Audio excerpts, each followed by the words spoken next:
a totally ragtag crew of divers drops into the second longest underwater cave on Earth. As they plunge deeper into the black, members silently vanish from the pack one by one. By the time the guide finally bothers checking his 6, literally half of his 8-person squad is gone. This is the absolutely terrifying reality of the Calavera Cenote disaster down in Mexico. Deep in Mexico's southeastern Yucatan Peninsula lies an absolute freak of geological nature. Rewind the clock about 6 BBD's median years, and a massive 6-mile wide asteroid aggressively slams into this exact spot, carving out a staggering 110-mile crater. It also completely shattered the local limestone bedrock, and after millions of years of heavy rain melting the rock, it birthed this insane sprawling subterranean maze. The most infamous section, the Sac-Atun cave system, stretches a confirmed 1.5 miles underwater, holding the title as the globe's second longest flooded cave. And if you tally up the connected dry tunnels too, Sac-Atun explodes to nearly 240 miles across, ranking it as the 3rd longest cave system period. The Calaveras Cenote acts as just one of the many gateways into this massive underground beast. Now to the ancient Mayan civilization. These cenotes were sacred portals straight into the underworld. They casually toss priceless jade,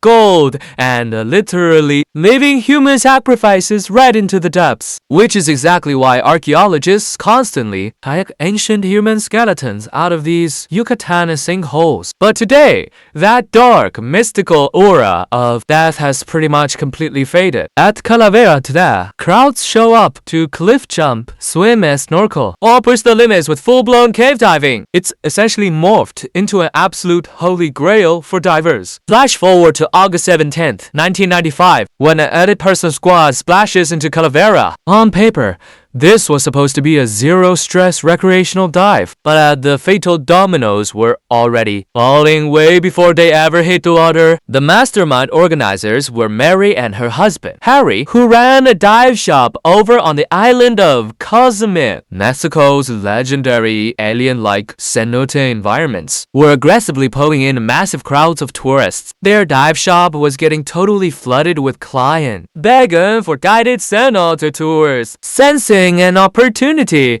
the couple takes the reins and pieces together a custom cenote expedition. But here's the massive red flag. While both were fully certified open water scuba instructors, neither had zero formal cave diving training. To fix this, they randomly hire a local freelance guide named Juan. Shockingly, Juan didn't hold a cave diving cert either, and absolutely wasn't a legit credentialed guy. He literally just promised the couple he knew the local sinkholes like the back of his hand, and swooped to show them his 2 absolute favorite spots. Just like that, 5 completely clueless, paying tourists blindly signed up to join the squad before even touching the waters of Calavera. The crew initially pulled up to Gran Cenote, sitting roughly a mile away from their main target. All 8 of them crushed their first dive of the day right there. I think that they went perfectly smooth. Literally zero drama. That flawless, highly enjoyable first run completely brainwashed the squad into dropping their guard, instantly making one look like a total pro. This false sense of security perfectly set the deadly trap for dive 2. Later that afternoon,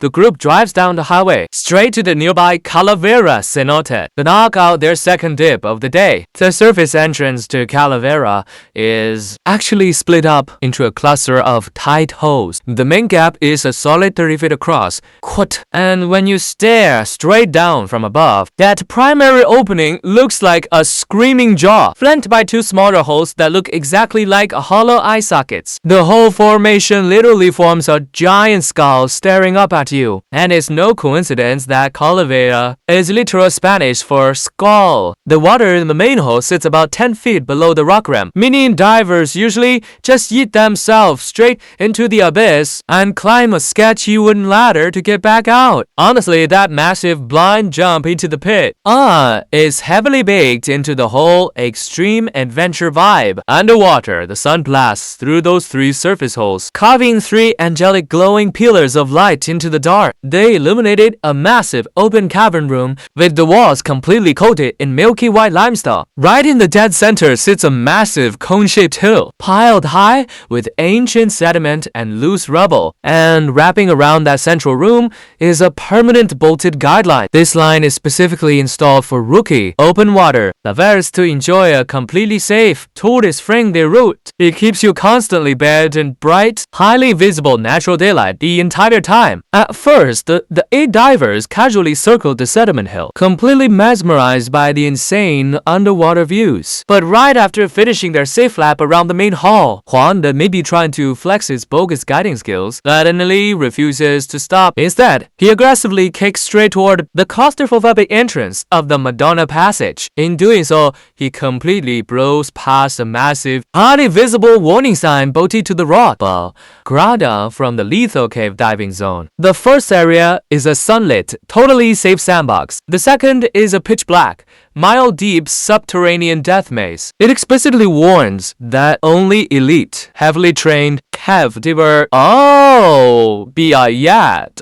No hobbying in Isadana survival gear should even think about crossing that threshold. But since dive number 1 was a total breeze, Mary, Harry, and their 5 paying customers blindly follow Juan straight into the abyss. And here is the absolute most fatal mistake. They didn't even bother tying off a safety guideline. Harry was holding down the rear of the pack, and barely a few minutes into the tunnel, a massive wave of pure anxiety hits him. Out of nowhere, the water in front of him aggressively blurs, making everything look like he's staring through warped funhouse glass. This is a wild optical illusion called the Halocline. Rush rainwater pools up in the top layer of the cave, but since Calavera is directly linked to the Caribbean Sea through deep underground veins, ultra-dense saltwater aggressively packs the bottom layer. When these two totally different water types smash together, they literally refuse to mix. A clash creates this insane, trippy visual distortion that looks like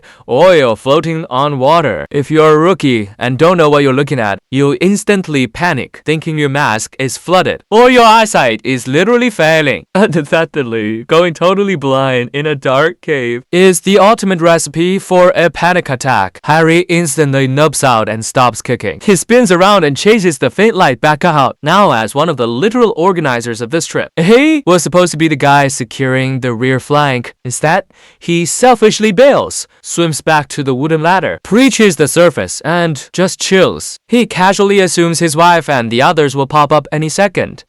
Meanwhile, deep in the dark, the guy never once turns his head to run a head count. He's completely clueless that he's already lost a diver deeper into the black tunnel. The remaining 7 keep pushing forward. They have zero idea that their sloppy rookie frog kicks are violently kicking up decades of silt from the cave floor, instantly dropping the visibility behind them to absolute zero. After an agonizing amount of time, Mary finally realizes her husband is totally gone, and she immediately pivots to hunt him down. Seeing her bail, 2 other divers panic and instantly whip around to follow her out. The second the trio turns back, they are slammed with absolute horror. The tunnel behind them is a completely blinding mudstorm, and this tunnel wasn't just a straight shot. It spider webs into a nightmare of random side passages. Relying purely on blind instinct, they fumble in the dark and accidentally take a lethal wrong turn, swimming straight into a totally uncharted dead end. The more they kick, the worse the silt storm gets, until visibility is literally choked out to zero. Pure, unadulterated terror violently hits the 3 of them. Their breathing skyrockets into hyperventilation, and their oxygen tanks start rapidly draining to empty. Meanwhile, Juan kicks further ahead before finally bothering to stop and check his squad. But the second he looks back, he realizes only 3 people are still on his 6. Absolute panic hits him like a freight train.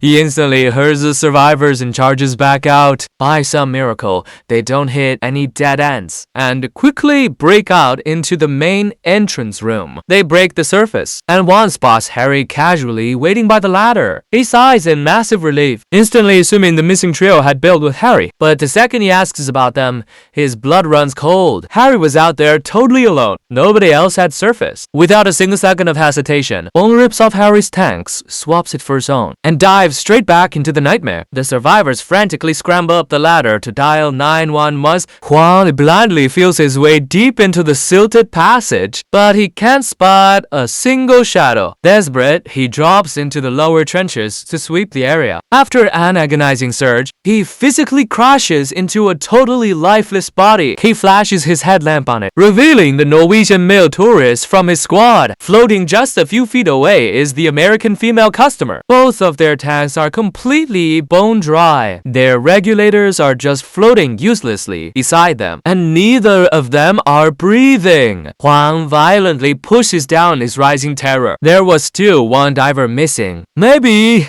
just maybe, she was still alive. He refuses to quit, kicking aggressively deeper into the gloom. Not too far down the tunnel, he spots a frantic flickering light up ahead. His heart violently drops.